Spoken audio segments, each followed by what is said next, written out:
All right, our top focus you on right now. Iran's foreign minister has condemned new U.S. sanctions targeting its oil network, calling the move a sign of Washington's hostile approach. This ahead of a third round of nuclear talks. In a statement, Foreign Ministry spokesperson Ismail Baqi said Washington's policy of imposing sanctions on the Iranian people was a clear contradiction with the U.S. demand for dialogue and negotiation and indicates America's lack of goodwill and seriousness in this regard. On Tuesday, the U.S. Department of Treasury imposed sanctions on an Iranian shipping network and an individual named Asadullah Imajome, who Washington says is the network's owner. The sanctions came after Tehran and Washington held 2 rounds of indirect nuclear talks on consecutive Saturdays in Muscat and Rome, starting on the 12th of April. The third round is set for Saturday and would be held in Muscat. The same day, a technical expert-level nuclear meeting between the 2 countries will also take place, but not simultaneously. Meanwhile, the head of the United Nations Nuclear Watchdog Agency called on Iran to explain tunnels built around a nuclear site, but voiced optimism that US-Iran talks would land a deal. Rafael Grossi, the Director General of the International Atomic Energy Agency, told reports in Washington that he has and will continue to raise this issue. Grossi, who visited Tehran last week, said that it cannot be excluded that the tunnels would store undeclared material, but said he did not want to speculate on the intentions. He added that Iranian and IAEA experts would need to follow up on his visit, including on reinstalling cameras on nuclear sites. Earlier, IAEA said that Iran is dramatically accelerating enrichment of uranium to up to 60% purity, which is close to the roughly 90% weapons-grade level. Western countries argue that there is no need to enrich uranium to such a high level for civilian use and that no other country has done so without manufacturing nuclear bombs.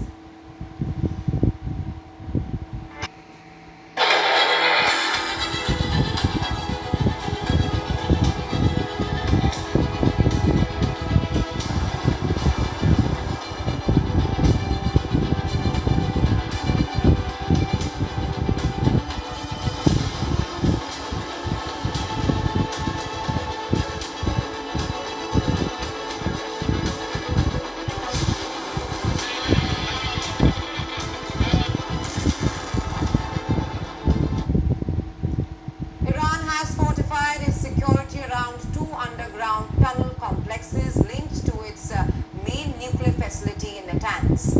Just days before, the US and Iran are all set to hold their third round of talks this weekend, and that's on Tehran's nuclear program. According to a report by the Institute for Science and International Security, Iran has strengthened the entrances to the 2 complexes, erected high wall panels along a road leading to the complexes, and also carried out extensive excavations for potentially installing more defenses. David Albright, the head of the institute, says that the new perimeter and increased security measures suggest that the tunnel complexes beneath Mount Kolangalzla could become operational soon. He added that the complexes are built at depths much greater than Iran's deeply buried uranium enrichment facility at Fordo. Iran has publicly admitted that it is increasing security measures at all its nuclear sites. Iran's nuclear chief, Mohammad Islami, told Iranian media, and I'm quoting him here, efforts are ongoing to expand protective measures at nuclear sites. But why is Iran fortifying its nuclear sites now? Well, there are multiple reasons behind this. Number one, earlier this week, Israeli Prime Minister Benjamin Netanyahu ordered what appeared to be a war rehearsal against Iran. The Israeli Air Force conducted drills for potential Iranian missile attacks on Israeli air bases. Netanyahu's direction, in fact, came just a week after the New York Times reported that Israel is preparing to strike Iranian nuclear sites as early as this May. That is just a week from now. However, US President Donald Trump vetoed Netanyahu's plans and opted for diplomacy with Tehran rather than aggression. But Netanyahu has once again vowed to prevent Iran from obtaining nuclear weapons. The extremist regime in Iran is a threat to the fate and existence, not only to our future, but to the fate and future of all human society. We will prevent Iran from obtaining nuclear weapons. And that's not all. Remember, Trump has threatened to bomb Iran unless the nuclear deal is quickly reached with Tehran. And U.S. Secretary of State Marco Rubio has asserted that Trump is determined to prevent Tehran from procuring a nuclear weapon. Rubio's comments come amidst mass mobilization of American warplanes towards Israel. Based on open source intelligence monitors, at least 8 U.S. Air Force C-17A Globemaster III transport aircraft flew from Ramstein Air Base in Germany to Israel's Nevatim Air Base, while at least 25 C-17 flights have landed in Israel transporting air defense systems. So, as America and Israel prepare for potential strikes and Iran fortifies its nuclear facilities, all eyes remain fixed on the upcoming nuclear talks between Washington and Tehran this Saturday. Alright, so shalom, shalom, shalom. This is your brother Kahan from the GMS Prophetic Vibration Camp, here with another edification to the power and spirit of Yahweh Ba'ashem Yahushai. First and foremost, call Halayam La Allah Hayanawa, Yahweh Ba'ashem Yahushai, Ba'ashem HaKadosh. Barakatah Yahweh, Barakatah Yahushai, Barakatah Yahweh, Barakatah Yahushai, Barakatah Yahweh, Barakatah Yahushai. Double honors unto the apostles, the bishops, the elders, a great millstone that rule well. Peace, blessings, salutation unto the brothers who preach and teach on the truth throughout the four corners of the earth, risking their lives and the freedom to do so now more than ever.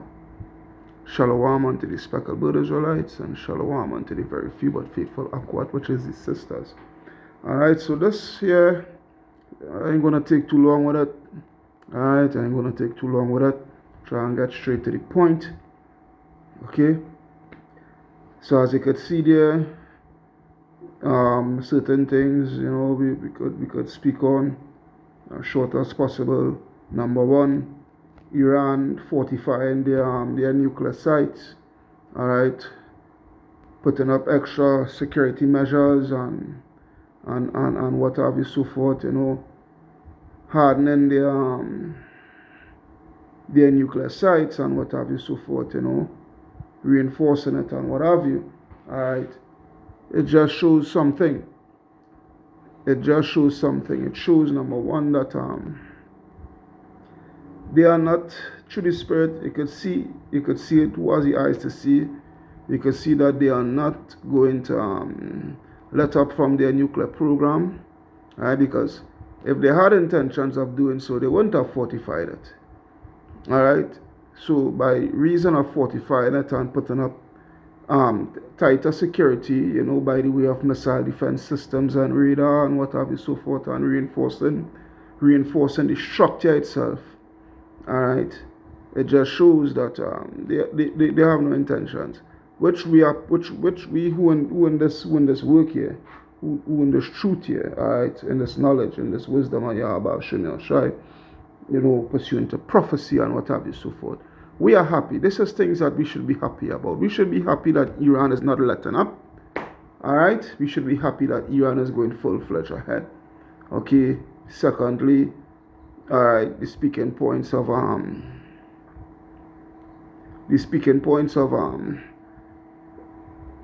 not a Jew, all right, not a Jew ordering his military, the Air Force and whatnot to perform drills, all right, pursuant to attacking and defending, all right, and what have you, so forth, attacking and defensive drills. Alright, because he is hell-bent on going to war with Iran. He is hell-bent on bombing Iran and what have you, so forth. Alright, and then thirdly, this wasn't in the speaking point that I'm going to speak about it, not in this clip here, any of the clippers that I put here in this edification, but alright, in the previous edification, which I have to upload also, Putin and Iran had solidified their pact even more pursuant to that. If Israel or America or any other nation for that matter, all right, brings any harm to Iran by the way of bombings and what have you, so forth, bombing at their nuclear facilities especially, or even the oil infrastructure and what have you, so forth, because the last one was concerning the oil infrastructure, but now they want to go head on to the nuclear infrastructure and whatnot, the facilities, and Putin was like, hey, we're not standing by for that. All right, we're not standing by for that. So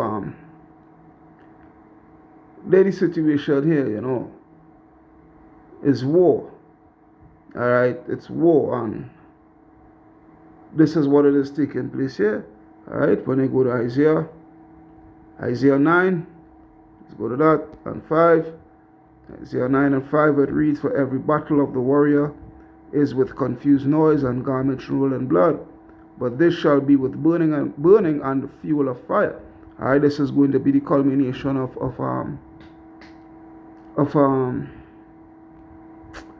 this Third World War. All right, this is what it is here. This is going to be the height of it. All right, by the way of nuclear fire, nuclear war. Okay, and we're seeing more and more, with Netanyahu's actions and his speeches and whatnot, so forth, his rhetoric, it's only bent on war, and that's why the scripture says, and we're going to be continually be banging on these particular scriptures, because these particular scriptures, all right, is actually what we are seeing here, actually what we are seeing taking place here right now. This is the prophecies. All right. We're seeing the prophecy. All right. We are actually living within it. All right. So this is Jeremiah 50:45, where it reads, therefore hear the counsel of the Lord that he had taken against Babylon, which is America, and his purposes that he had purposed against the land of the Chaldeans. All right. Surely the least of the flock shall draw them out. Surely he shall make their habitations desolate with them. All right. And this is the thing here. The Lord is using Amalek. All right. The Lord is using Amalek to pave the way for the destruction of America. All right. Yahweh Ba'ashem Yahushua is using Amalek, using these Israelis. All right. To pave the way for America's destruction. There is what it is. And there is nothing that could stop it. There is nothing who could stop the will of Yahweh Ba'ashem Yahushua. Alright? Who could stop the will of Yahweh Ba'ashem Yahushua? So we are in this time here now, pursuant to Jeremiah 50:45. Alright? And the actions that we are seeing pursuant to Netanyahu and Trump, alright, aka Emperor Nero. All right, we're seeing, that this prophecy is being fulfilled here. All right, it reads verse 646, Salakia, at the noise of the taking of Babylon, the earth is moved, and the cry is heard among the nation, because the fall of America is going to be so hard. All right, it's going to be so hard and so devastating and so famous that the earth is going to be in shock. Because remember, pursuant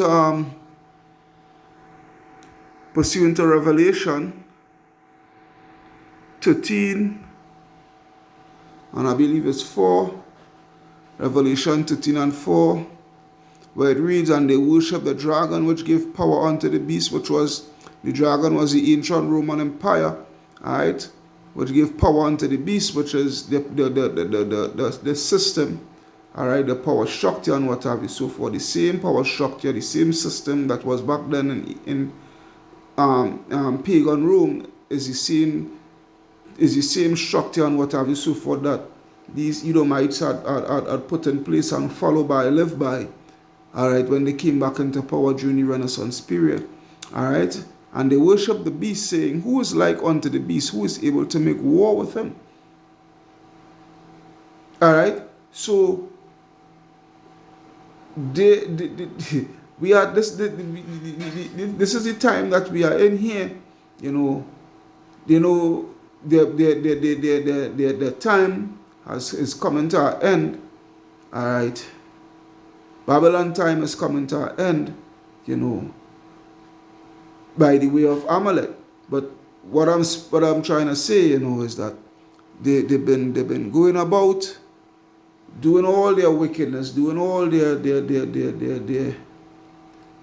catastrophical events by the way of mass slaughter, genocide, and what have you, so forth.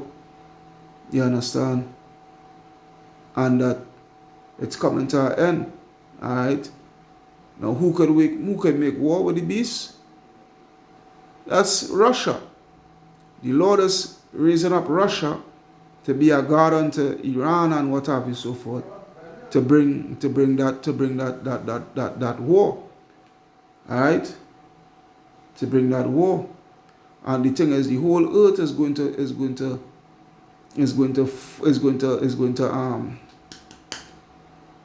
the whole earth. I'm gonna take my time. The whole earth, is going to be in a shock mode when America falls. Because again, that's what they're saying, who could make war with the beast? And remember, America is that whore that rideth, that sitteth upon the beast, that rideth upon the beast. You understand? This is what it is here. Yeah? This is what it is here. That's why when you go back to the Jeremiah 50, the Lord said, Jeremiah 50 and 23, the Lord said what? How is the hammer of the whole earth cut asunder and broken? How has Babylon become a desolation among the nations? Alright?